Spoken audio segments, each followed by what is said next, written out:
Hulk Hogan is a polarizing figure, but one thing's for certain, and that's that he is one of the most influential and prolific professional wrestlers in the history of the industry. However, just like in every trade, success in one does not guarantee success in the other, and Hogan, despite being a massive public figure, is one who failed with many random business ventures that were just never going to work. So leave a like on the video and let's talk about it. Let's talk about all of Hulk Hogan's failed business ventures. Hulk Hogan has been involved in the food, drink, and specifically the restaurant industry in many instances, and let's start talking about perhaps the most infamous Hulk Hogan business venture of all time and the thumbnail of this video. That, of course, is Pastamania. Pastamania opened on Labor Day weekend in 1990 America in 1995, and looking back, it's like the mid-90s version of Mr. Beast Burger opening at the Mall of America in 2022. But regardless, Hulk Hogan's Pastamania was just a regular pasta hut. You could get your different options of pasta like your fusillis and your pennes and your macaronis, as well as the toppings, but you could also mix it up and get some Hulkster special pastas such as Hulk U's and Hulk Oru's. They also delivered to any part of the mall, wow, but every account I've ever seen of Pastamania was that the food was just basic and overpriced, and predictably Pastamania didn't last WCW and all the buzz. Eventually, all that promotion and buzz just fizzled out, and without the Hulkster there to actually endorse it, nobody cared to eat his overpriced pasta brand and would rather just go to one of the many better options in the mall.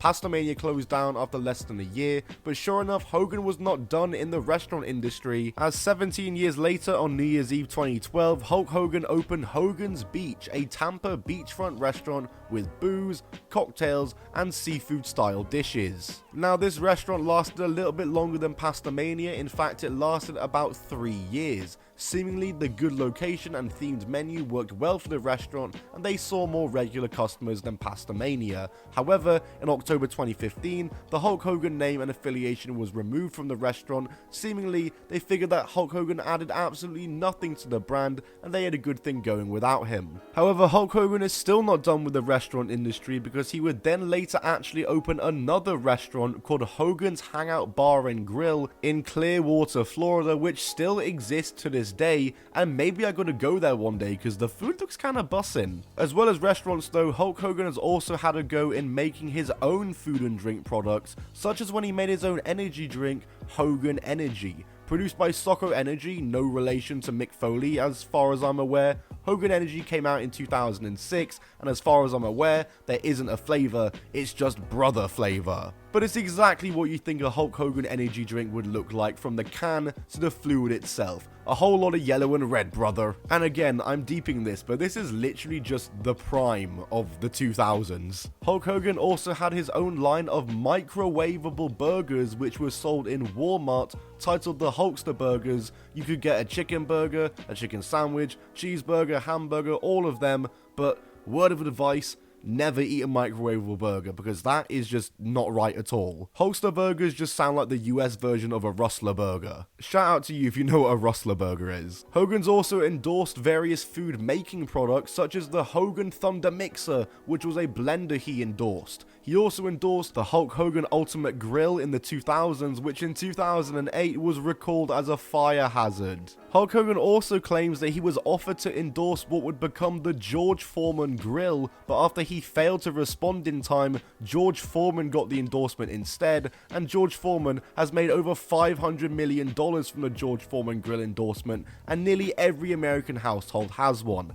Big fumble there, brother. And with Hulk Hogan being a larger-than-life character, he also saw opportunity with using his likeness and character on the digital screen for various video game projects. In 2008, he partnered with video game developer Gameloft to produce Hulkamania Wrestling, a mobile wrestling game. It was a wrestling arcade brawler with a similar look to a WrestleFest kind of game, and it looks pretty good for a mobile game for the time. You got to play as 7 different wrestlers and had a story mode. Perhaps Hulk Hogan's most famous video game project though was Hulk Hogan's Main Event, which came out in 2011 and was an Xbox Kinect game. The game has less than stellar reviews, in fact dreadful reviews, and the gameplay consists of doing different strikes and moves against your opponent, more like a kickboxing match, and it looks clunky, unresponsive, and very tedious. I actually reset up my Xbox Connect recently, so maybe I'll have to do a video in the future playing this game, because it just looks awful.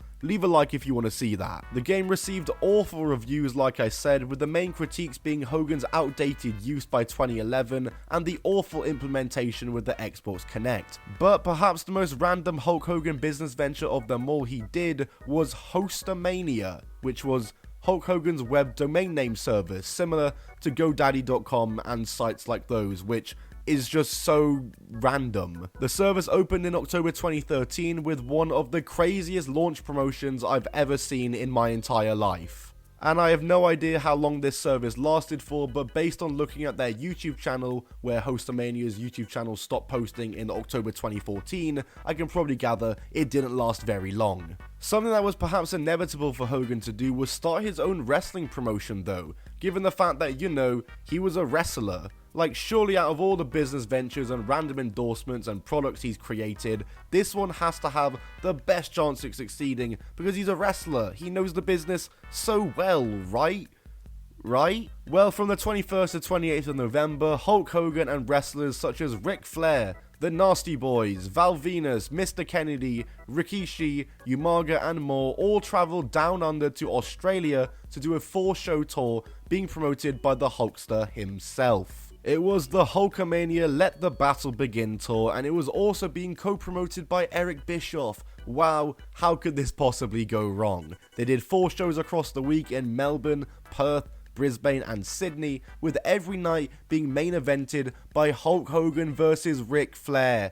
Yes, in 2009, just insanity. The whole tour was filmed by an Australian broadcast company for a DVD release, however these DVDs never came to be, as the Hulkamania tour company went bankrupt in February 2010, and no DVDs or footage of the shows was ever released. Damn, it's almost like flying out loads of washed up wrestlers that nobody really cared to see outside of Hogan and Flair, and spending stacks upon stacks on travel and fees for them for the shows that was never going to make profit from the start wasn't a good idea at all. Luckily for Hogan and Bischoff though, they went to TNA right after, where they had even more money to play with and an even bigger platform to sign all their washed up wrestler friends. So in conclusion, Hulk Hogan isn't a jack of all trades. He's a brother of all trades, a little brother of all trades, because as you can see from this video, he should probably stick to what he knows, which is occasional WWE appearances and running a restaurant apparently. Fair play to him for that. Do I need to go to the restaurant for a video one day? I think I do. Like the video if you want to see that, and I'll see you in my next video. Goodbye, and keep on rolling.